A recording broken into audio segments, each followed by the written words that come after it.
My name is Dr. Ariel Cohen. I've been the director of Russian and Eurasian program at the Heritage Foundation and also the International Energy Program there. Now I launched my own company called International Market Analysis.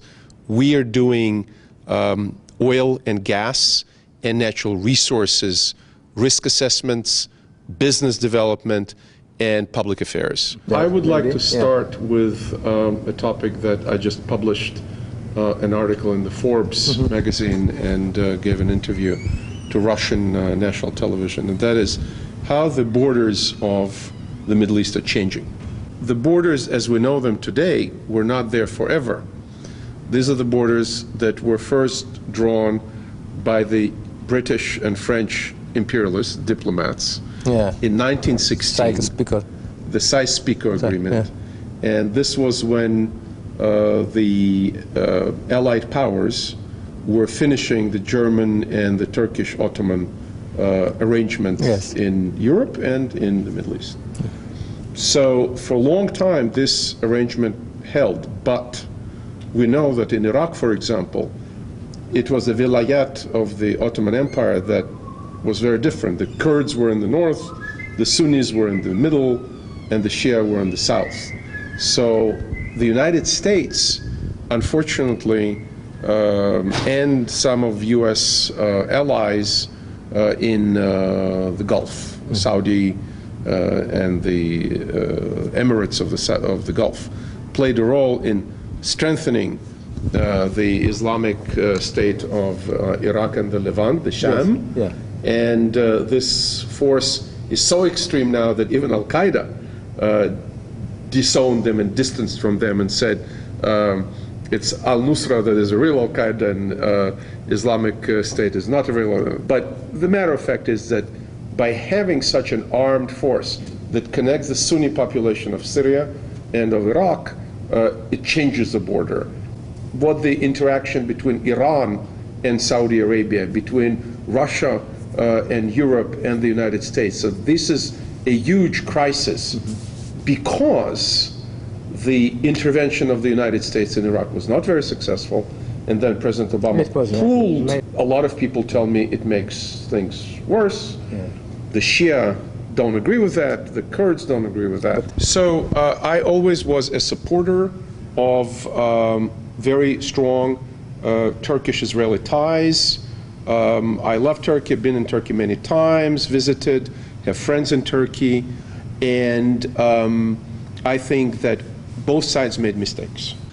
And there's so many things Israel and Turkey could do together. Remember there was an initiative bringing water from Turkey to Israel. They decided not to do it. But today there's an initiative by a friend of mine, Ambassador Matthew Bryza, to bring natural gas from the Israeli gas field in the Mediterranean to Turkey and then sell it to Europe via Turkey. So Turkey would benefit as an energy hub. It would benefit in income from the transit fees. And in that respect, I lived in Israel. I know the Israeli people very well. There is no deep feelings against the Turkish people. Israelis and Turks get along very well. Also, Israel is so small it cannot possibly threaten Turkey. It is not a country that can have any kind of territorial demands on Turkey. It benefits from a relationship with Turkey. There are extremist currents in Christianity. There are extremist currents in Judaism. So there are extremist people in many different religions, and I think the common ground for progressive and modern people, be it Turks, Americans, Europeans or Israelis, or for that matter Indians and Chinese, is that we need to work together and we need to prevent conflict and resolve differences. There are always differences. The differences in business, the differences in economy, diplomacy, but this is where people can negotiate, that's where people can understand each other. So I think the fundamental dividing line in the 21st century is no longer between a Muslim and a Christian, or a Jew and a Hindu. It is between people who understand that we are living in an interdependent world that can destroy itself if the evil intention prevails. And I have many friends who are Muslim, I have many friends who are Christian, I have many friends who are Jewish. That's not the point. The point is the people exercising their morality, their ethics, and a lot of sources of our morality and ethics comes from God, comes from religion.